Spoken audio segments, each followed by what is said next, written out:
नमस्कार प्यारे बच्चों, आपका स्वागत है इस YouTube चैनल पर। तो आज अपन कक्षा 10 के लिए प्रश्नावली 6.2 का प्रश्न संख्या 9 जो है उसको अपन डिस्कस करेंगे।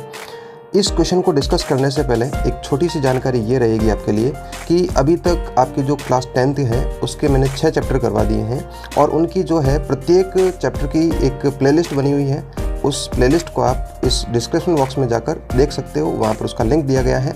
वहाँ पर आप क्लिक करके प्रत्येक प्रश्नावली बिल्कुल क्रम वाइज उसको देख सकते हैं। तो देखते हैं प्रश्न संख्या 9 आपका क्या बोल रहा है। इसमें ये बोला गया बच्चों कि ABCD एक समलंब है। ये ABCD आपको दे दिया है और ये आपका क्या है, समलंब चतुर्भुज है, जिसमें AB समांतर DC, AB और DC जहाँ पर ये तीर बना रखे हैं ये दोनों आपस में क्या है, समांतर है तथा इसके विकर्ण परस्पर O पर प्रतिच्छेद हो रहे हैं, ये वाला विकर्ण और ये वाला विकर्ण। और अपन को दर्शाना है, माने सिद्ध करना है AO बटे BO बराबर CO बटे DO। तो बात करते हैं इसको अच्छे से अपन किस प्रकार दर्शाएंगे।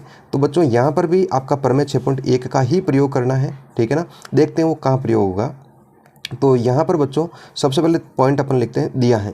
तो दिया में क्या दिया बच्चों कि ABCD एक समलंब है, समलंब चतुर्भुज है, ऐसा लिख सकते हैं, समलंब है। और क्या दिया अपन को, एक चीज़ और दी कि AB जो है वो आपके क्या है, DC के समांतर है। इतनी सी बातें अपन को पता है। उसके बाद में बच्चों लिखेंगे अपन सिद्ध करना है, सिद्ध करना है। और अपन को क्या सिद्ध करना है बच्चों, इन्होंने खुद ने दिया है कि दर्शाइए आपको कि AO बटे BO बराबर CO बटे DO, ये अपन को सिद्ध करना है। अब बच्चों सिद्ध करने के लिए सबसे पहली बात तो आपका प्रमेय 6.1 का प्रयोग होगा। अब जब प्रमेय 6.1 का प्रयोग होगा तो उसके लिए एक समांतर रेखा होनी चाहिए और त्रिभुज बनना चाहिए। तो आप बोलोगे सर त्रिभुज तो यहाँ बन रहा है, लेकिन बच्चों यहाँ पर बीच में कोई समांतर रेखा नहीं है, तो उसके लिए अपन को रचना करनी पड़ेगी, ठीक है ना। तो रचना ये बिल्कुल अपन को खुद को करनी पड़ेगी। और रचना में अपन क्या करते हैं बच्चों, यहाँ पर जो बिंदु O है ना, उसमें अपन क्या करते हैं, एक समांतर रेखा खींचते हैं, ठीक है, जो आपकी इसके और इसके क्या हो जाएगी बच्चों, समांतर हो जाएगी। तो बात करें इस प्रकार से, O से ऐसे लिख सकते हैं अपन, बिंदु O से AB तथा CD के समांतर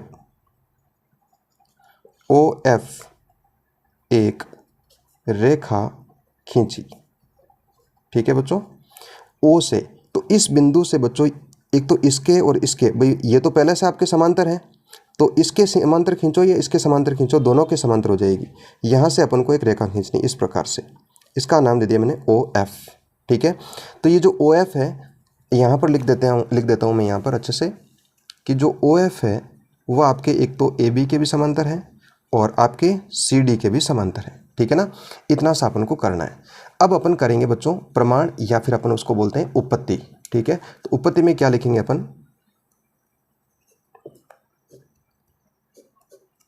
उपपत्ति में बच्चों देखो यहाँ पर आपको ट्राइंगल लेना पड़ेगा, त्रिभुज लेना पड़ेगा और उसमें आपको प्रमेय 6.1 लगाना है। तो यहाँ पर एक त्रिभुज ले लेते हैं अपन बच्चों, यहाँ पर देख लीजिएगा आप, त्रिभुज DAB ले लेते हैं, है ना। त्रिभुज DAB के अंदर क्या करेंगे बच्चों, ये OF जो है वो इसके क्या है, समांतर है, बिल्कुल। तो इस प्रकार लिखेंगे अपन कि त्रिभुज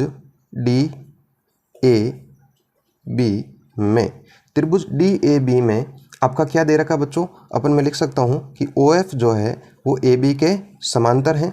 तो प्रमेय 6.1 से क्या बोलता है बच्चों कि यदि ये भुजा इसके समांतर, देखो त्रिभुज देख लो बच्चों, DA और B ये त्रिभुज है, ये वाली भुजा इसके समांतर हैं, तो अनुपात क्या हो जाएगा, आपस में बराबर हो जाएगा। DF समांतर लिख देता हूँ मैं, DF समांतर FA और इधर हो जाएगा बच्चों DO समांतर OB। इस प्रकार से देखो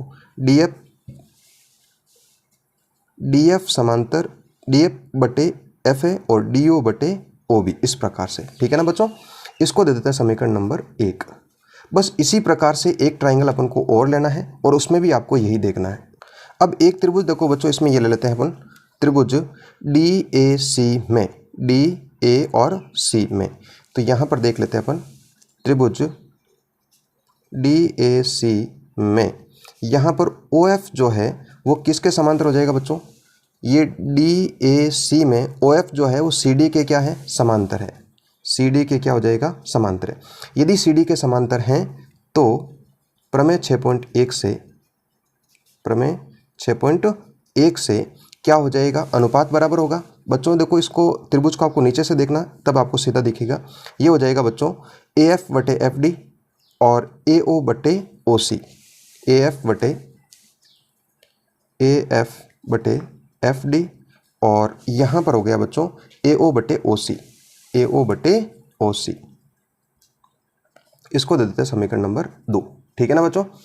अब अपन देख पा रहे हैं समीकरण 1 और समीकरण 2 के अंदर, यहाँ पर देखते हैं बच्चों, तो ये बात जैसे ये DF बटे F है और ये DO बटे OB है, यहाँ पर AF बटे FD है। कहने का मतलब है कि इसका ये जो है उल्टा इस प्रकार से दे रखा है। तो अपन क्या करते हैं, इसको बच्चों एक बार उल्टा लिख देते हैं। उल्टा लिखेंगे तो ये हो जाएगा FD बटे AF और OC बटा AO।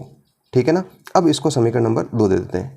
तो अब आप देख पा रहे होंगे कि ये इधर वाला इसका और इसका, ये दोनों आपस में क्या है, बराबर है। चाहे DF का हो चाहे FD का हो एक ही बात है, FA का हो चाहे AF का हो ये एक ही बात है।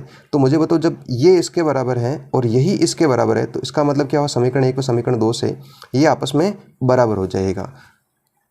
तो समीकरण 1 व 2 से क्या हो जाएगा बच्चों, DO बटे OB बराबर OC बट्टा AO।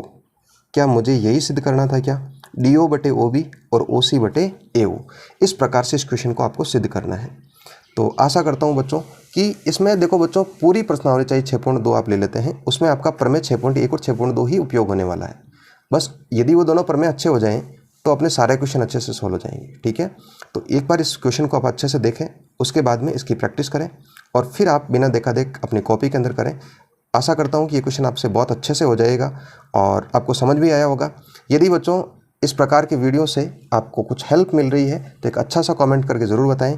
चैनल को सब्सक्राइब ज़रूर करें और शेयर भी करें अपने क्लासमेट के साथ में। मिलते हैं एक नए क्वेश्चन के साथ में, तब तक के लिए धन्यवाद। जय हिंद, जय भारत।